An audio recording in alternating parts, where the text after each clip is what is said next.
So with that, I'm going to pass the time over to Bill Greene and the finance team.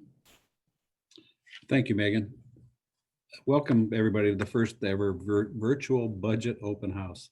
I want to first take a moment to thank the board for this opportunity and all the UTA and board staff that contributed to coordinating this meeting. Next slide, please. So let me give you an overview of the budget, and we'll start first with the key budget strategies. The first step in designing the budget really starts with the planning, and the UTA staff and board sat down and came up with the following strategies. So the primary goal of the 2021 budget development process was fiscal responsibility. Secondly, maintain the 2020 baseline service levels. So what we mean by that is that in April, in order to limit the spread of COVID-19, keep customers and employees safe, and respond to dramatic losses in ridership fares and react to the projected steep reduction in sales tax revenues, UTA enacted service changes that reduced trip frequencies and span of service on bus, tracks, and front runner routes, and suspended some commuter bus routes and ended Saturday front runner service early. 4 months later, as we started to see a rebound in ridership numbers, a lot of public feedback and changes regarding COVID-19 policies, much of that service was restored. That was reduced in April, was restored, or some cases even improved beyond the pre-COVID-19 levels. As a result of those August changes, we're back to about 91% of where we were before the pandemic hit. So we also took action to centralize some budgets to improve clarity. You can read ownership and overall understanding of the current state. Some examples of that would be that we've consolidated ownership of some of our UTA technology systems and actual technologies themselves under IT. We've also consolidated and repurposed funds between offices and departments to support future agency needs. So for example, on that one would be, sorry, I lost my place.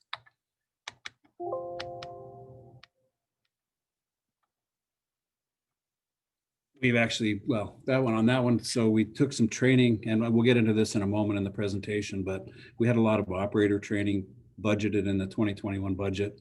And with the reduction in service, we don't need as much operator training with the reduced service levels. So we repurposed some of that training, moved it over to maintenance, where we're emphasizing the state of good repair and asset management. Next slide, please. So these are some of the key budget assumptions that we have in the 2021 budget, the tentative budget that was adopted by the board. You can see that labor and fringe are growing slightly. We did execute a new collective bargaining agreement in October, and this budget reflects that, and that is included in the 2.64%. Fringe was up slightly, about 4% over year. Now, one of the big changes is fuel. We've budgeted $2.25 a gallon for diesel fuel in 2021. We had traditionally budgeted for the last several years $2.50 a gallon, but we've been really experiencing some lower prices. I'm sure you've all seen it at the pumps as well. And so for 2020, we've been averaging about $1.45 a gallon through the end of September. Sales tax, which is our largest revenue source, we're estimating that we're projecting that to grow about 5% over 2021 levels. That is less than what was projected by the Governor's Office of Management and Budget. That we've seen ranges from them anywhere from about 5 to 6%. So we're taking a conservative approach to sales tax. The Utah economy has been remarkably resilient during this, and I think we've seen the unemployment numbers are lowest in the nation, and the sales tax keep coming in at about what they were projected before the pandemic. So a really remarkable story on the sales tax. The passenger fares, there's about $30 million in passenger fares estimated. Those fares have been adjusted to reflect the lower ridership levels that we've been experiencing in 2020, and we're projecting those to continue into 2021. A very key lifeline for us, if you will, was some CARES Act funding that we received. We received $187 million in the CARES Act grant. that allows us to continue operating the system and really acts as a buffer against some of the fare losses that we've had and some of the other revenue losses that we've had. In 2020, we spent about $86 million. We're projecting we're going to spend about $86 million of those funds. And then in 2021, we will exhaust those funds, primarily spending it on operating and some state of good repair. And we're looking for other ways to eligible activities to spend that money on. Next slide, please. So the service budget adjustments, I touched on this. We're going to be operating at about 91% of the pre-COVID levels. And then you'll note the bullet, the $6.5 million. The board has approved a $6.5 million item in the budget to fund emerging needs as the region continues to react to and recover from the pandemic. And so we've got that buffer in there as you know, as the situation continues to emerge, we have some contingency set aside for that. Next slide, please. So in the operations, key changes for the operations admin and support. Information technology is up a bit. They're replacing aging and purchasing new systems and applications that support all facets of our operation. There's a lot of technology that goes into supporting an enterprise of our size. Increased training and support expenses for rail maintenance. We touched on that earlier. That was the repurposing of funding. And that again, just emphasizes our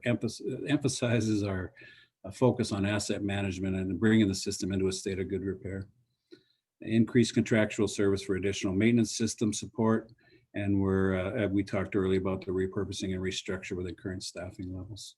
Next slide, please. So on the head count, overall, we're down about 52 FTEs over where we were, 53 FTEs over where we were in 2020. Primarily, those were in operations. You can see there's a decrease of about 33 FTEs.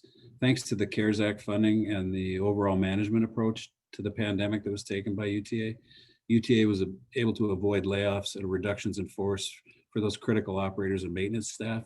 So most of the reductions were able to, or all of the reductions are accommodated through attrition. And you can see there's some increase in asset management, again, getting back to our emphasis on the preservation of our system, increase in bus maintenance, much of the same. And then under the administrative, you can see some ins and outs there, which kind of reflect the decrease and increase in operations analysis and solution, talent development, enterprise strategy. There's some minor adds, but there's also, that's a reflection of some of the repurposing. Next slide, please.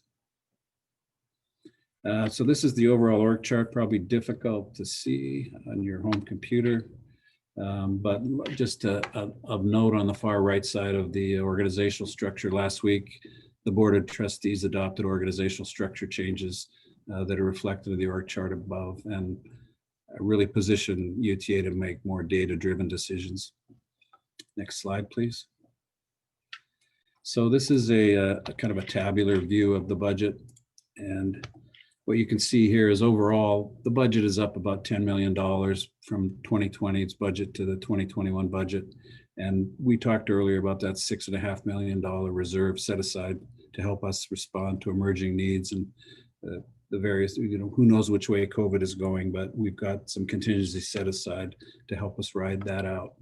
That's the largest increase. You can see that's about a half of the increases there alone. And you can see the reductions that we talked about in the operations and administration. Next slide, please. This is another look at it.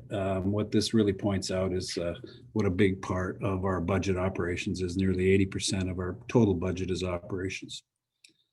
Next slide, please. Okay, so this is one more cut at it, and no big surprise here, like transit agencies across the nation. You can see the wages and fringe kind of that make up our labor costs are about 72% of our budget overall. And then you can see that, you know, there's some other large categories, services. Those are contract services. Fuel is a large cost center, parts to keep our systems running, utilities to power our vehicles, and other operations and maintenance, and then some other capitalized costs. Next slide, please. So this is another look at the FT changes that we talked about earlier, and this just breaks it down by the various departments or offices, as we call them. So you can see there, the big change again is in operations 33, and in the people office where there was some repurposing, and that also primarily is the training. There was a reduction in some training costs in the people office as well. Next slide, please. In addition, so we spent a lot of time talking about the operating budget. Just switching gears quickly to the capital budget. We were before our local advisory council as part of our adopted practices. We get input from the local advisory council on both budgets. We were before the local advisory council in September, and we gave them a draft view of what our capital budget might look like. Since that time, there's been a lot of refinement to estimates.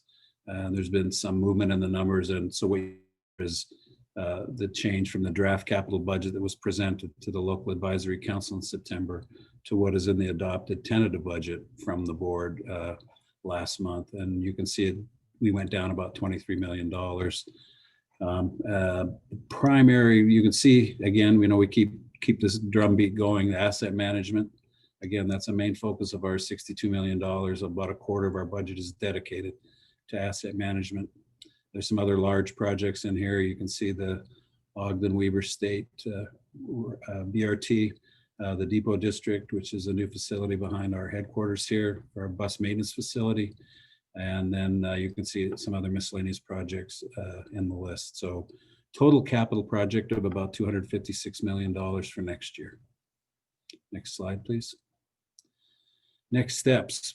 So on November the 4th, the board adopted the tentative budget that you can see here, and there'll be some more information further in the slideshow how you could actually access the full tentative budget. We're conducting this meeting tonight. Tomorrow, we're going to have a public hearing and then a board meeting to discuss the budget. And then on November 18th, we're going before our local advisory council that I was discussing earlier to get their input and advice on the budget. After we get all that input and we get hopefully more input from the public after today's meeting and after tomorrow's public hearing, we'll consolidate all that and take it to the board for a final budget presentation on December the 9th. And then if all goes according to plan, then the board will be considering adopting the budget on December the 16th. Next slide, please. I went through that rather quickly. Any questions from anybody out there?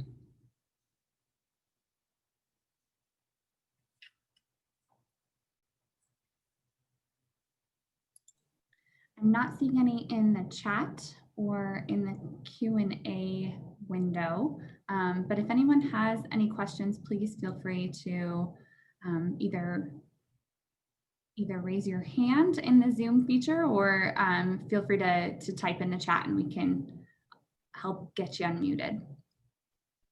Okay, next slide, please. So as I said, the public involvement in this process is very important. Any comments that we have either written or I think in one of the next slides coming, we'll show you other ways that you can get your comments to us. But any comments we get are going to be read into the public hearing for the Board of Trustees hearing tomorrow. And we really would like public input into our process. Next slide, please. So for more information, you can visit rideuta.com/budget, and that's where you can get more information. You can get access to the full tentative budget document there. You can also get access to other budget hearings and procedures that we've been through. And also that's where you would actually submit your comments online. And then of course, you can always contact us at hearingofficer@rideuta.com or call us at 801-743-3882. Next slide. That's it. That's it. Thank you for your time.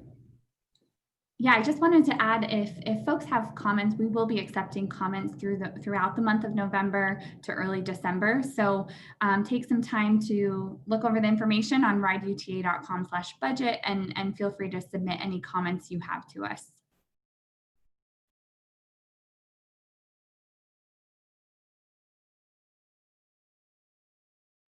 Maybe we'll give our attendees just a couple more minutes to ask questions or visit the website maybe if they wanted to review. But other than that, Sam and I are happy to stick around if folks have questions, if they jump on late to this meeting. But other than that, I think we covered it. So thank you all. Thank you.